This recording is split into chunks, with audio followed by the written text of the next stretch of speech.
Breaking చూస్తున్నాం. లగచర్ల బాధిత కుటుంబాలు ఇంకా ఢిల్లీలోనే ఉన్నాయి. లగచర్లలో అధికారులపై దాడి ఘటనలో అరెస్ట్ అయిన బాధిత రైతుల కుటుంబాల సభ్యులు తమపై రాష్ట్ర ప్రభుత్వం పోలీసులు వ్యవహరిస్తున్న తీరుపై జాతీయ ఎస్సీ ఎస్టీ కమిషన్స్ కు కూడా ఫిర్యాదు చేసేందుకు ఢిల్లీకి చేరుకున్నారు. లగచర్లలో బలవంతపు భూసేకరణ ఘటనలను కూడా రాష్ట్రపతి కార్యాలయానికి బీఆర్ఎస్ పార్టీ నాయకులు అందజేశారు. లగచర్లలో గిరిజన కుటుంబాలపై జరిగిన దాడులు, అక్రమ అరెస్టులపై ఎస్సీ ఎస్టీ మహిళా మానవ హక్కుల కమిషన్లను కూడా కలిసి రాష్ట్ర ప్రభుత్వంపై బాధితులు ఫిర్యాదు చేశారు. రాష్ట్రపతిని కలిసి మా గోడు వినిపించే వరకు ఇక్కడే ఉంటామని గిరిజన మహిళలు అంటున్నారు.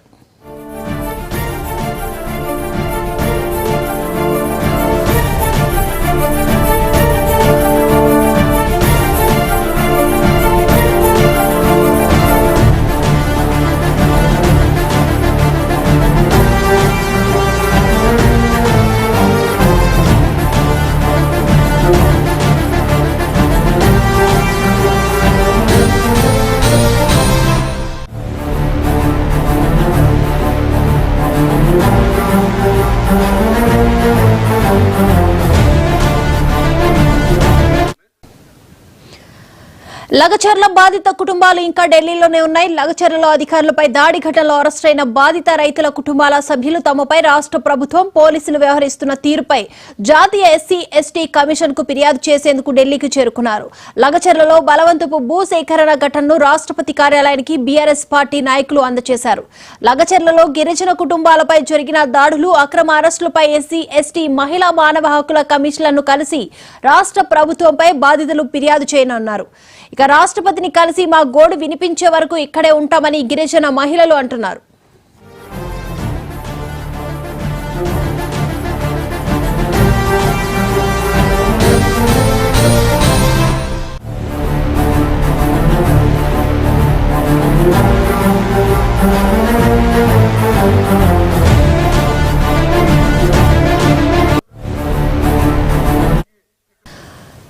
లగచర బాధిత కుటుంబాలు ఇంకా ఢిల్లీలోనే ఉన్నాయి. గవర్నర్ ని కలిసే వరకు కూడా గిరిజన మహిళలు అక్కడే ఉంటామంటూ కూడా తేల్చి చెప్పేస్తున్నారు. తాజా పరిస్థితి అందించడానికి మా ఢిల్లీ కరెస్పాండెంట్ శిరీష్ సిద్ధంగా ఉన్నారు. శిరీష్, దీపిక, రాష్ట్రపతి ద్రౌపది ముర్ము దృష్టికి లగచర్ల బాధితుల ఘటన అంశం అనేది కూడా బీఆర్ఎస్ పార్టీ తీసుకువెళ్లే ప్రయత్నం కూడా చేస్తోంది. లగచర్ల బాధితుల కోసం రాష్ట్రపతి ద్రౌపది ముర్ము అపాయింట్మెంట్ ను బీఆర్ఎస్ పార్లమెంటరీ పార్టీ నేతలు ఈ రోజు కోరడం కూడా జరిగింది.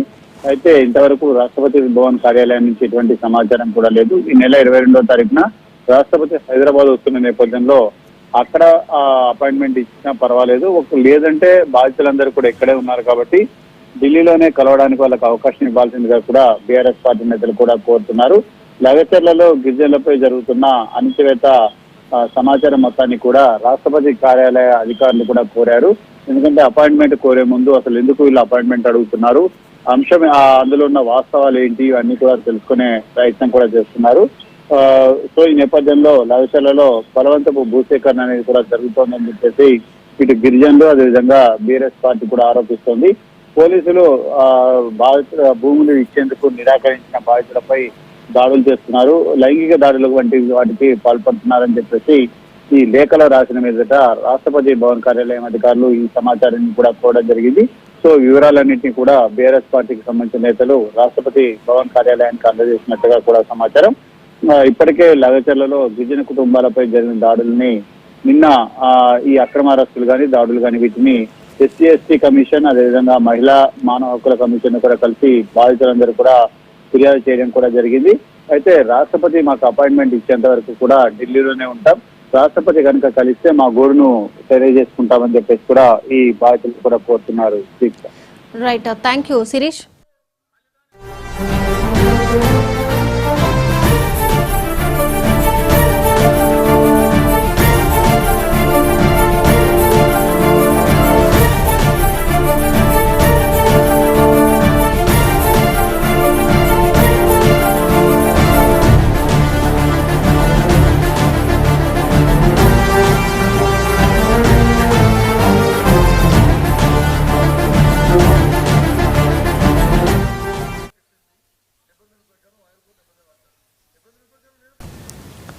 వికారాబాద్ జిల్లా లగచర్లలో కలెక్టర్ పై దాడి ఘటనలో బీఆర్ఎస్ నేత పట్నం నరేందర్ రెడ్డి క్వాష్ పిటిషన్ పై నేడు విచారణ జరగనుంది.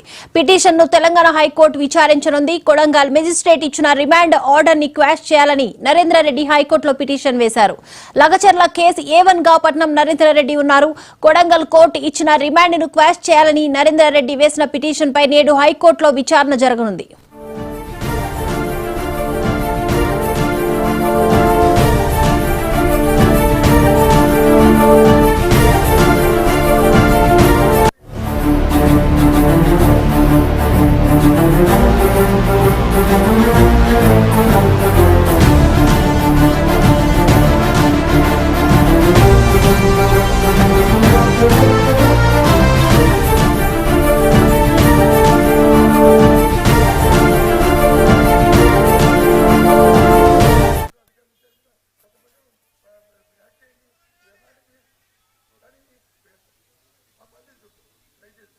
దాన్ని దొంగతంతో ఆపాదించడం, ఇంటిపట్టడం, ఆ పదాన్ని వాడద్దని చెప్పి నేను రిక్వెస్ట్ చేశాను.